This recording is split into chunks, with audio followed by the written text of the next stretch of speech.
Welcome to shawls kitchen. இன்றைக்கி நம்ம ஒரு ஹெல்த்தியான ரெசிபி பார்க்க போகிறோம். Vegetable sandwich. அதுக்கு தேவையான பொருட்கள்: வெங்காயம், மஷ்ரூம், கேப்சிகம், அது தவிர cooking oil, pepper, salt, mayonnaise, கொஞ்சம் மொசரல்லா சீஸ், கொஞ்சம் பட்டர், அது தவிர என்ன பிரெட் இருந்தாலும் நீங்கள் யூஸ் பண்ணிக்கலாம். நான் இன்றைக்கி மல்டிகிரெயின் பிரெட் யூஸ் பண்ணுறேன். ஒயிட் பிரெட் இருந்தாலும் சரி, வீட் பிரெட் இருந்தாலும் சரி, எதுனாலும் ஓகே. இப்போ செய்யும் முறை பார்த்துலாம்.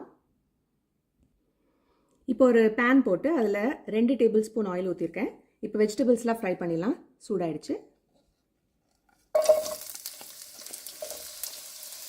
வெங்காயம் இது கொஞ்சம் வதங்கி வரட்டும். வெங்காயம் கொஞ்சம் வதங்கி வந்துடுச்சு. அடுத்தது கேப்சிகம். இதில் கொஞ்சம் உப்பு அண்ட் பெப்பர் போட்டுடலாம்.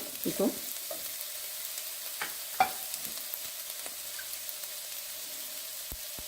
உப்பு,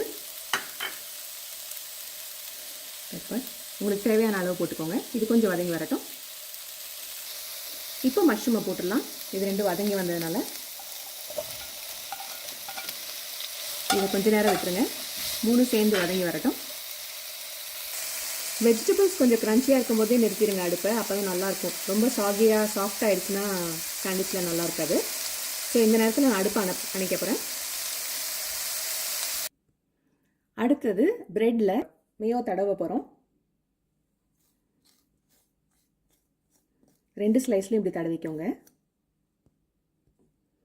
ஸோ மேயோ தடவிட்ட பிறகு வெஜிடபிள்ஸ் நம்ம ஃப்ரை பண்ணி வச்சுருக்கிறத மேலே ஒரு லேயர் போட்டுருங்க. இதுக்கு மேலே ஒரு லேயர் சீஸ் உங்களுக்கு எவ்வளோ தேவையோ தாராளமாக போட்டுக்கோங்க. இப்போ இந்த மாதிரி சீஸ் மேலே போட்டுட்டு இன்னொரு லேயரை வச்சுட்டு இதை தவாவில் போட்டு கிரில் பண்ண போகிறோம். உங்ககிட்ட வந்து சாண்ட்விச் கிரில் இருந்ததுன்னா அதை கூட யூஸ் பண்ணிக்கலாம். ஆனால் தவாவில் போட்டு பண்ணால் இன்னும் செம்ம டேஸ்டியாக இருக்கும். அதை நான் பண்ணி காமிக்கிறேன். இன்னொரு பேன் போட்டு அதில் நம்ம பட்டர் ஸ்மியர் பண்ண போகிறோம். கொஞ்சம் பட்டர் சூடாகி வரட்டும். இப்போ அந்த சாண்ட்விச்சை மேலே வைக்க போகிறோம். பட்டர் கொஞ்சம் சூடாயிடுச்சு. சாண்ட்விச் வச்சுருவோம். கொஞ்சம் அழுத்தி மேலே ஏதாவது வச்சு மூடினீங்கன்னா நல்லாயிருக்கும். ஓகே, கொஞ்சம் நேரம் வச்சுருங்க அந்த சைட் ப்ரௌன் ஆகிற வரைக்கும். இப்போ அந்த பக்கம் ப்ரௌன் ஆகிடுச்சு.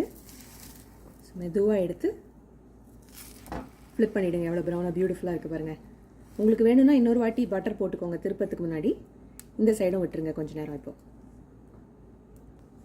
கொஞ்ச நேரம் விடுங்க அடுப்பில். அப்போ தான் அந்த சீஸ் உள்ளே போட்டிருக்கிறது மெல்ட் ஆகி சூப்பராக அழகாக வரும் நமக்கு.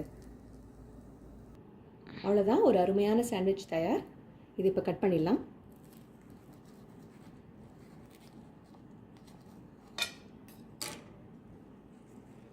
உள்ளே அந்த சீஸ் மெல்ட் ஆகி அருமையாக இருக்குது பாருங்கள். டேஸ்ட்டும் சூப்பராக இருக்கும். இதை நீங்களும் ட்ரை பண்ணி பாருங்கள். உங்களுக்கு இந்த ரெசிபி பிடிச்சிருந்ததுன்னா லைக் பண்ணுங்கள், சப்ஸ்கிரைப் பண்ணுங்கள், ஷேர் பண்ணுங்கள். தேங்க்ஸ் ஃபார் வாட்சிங்.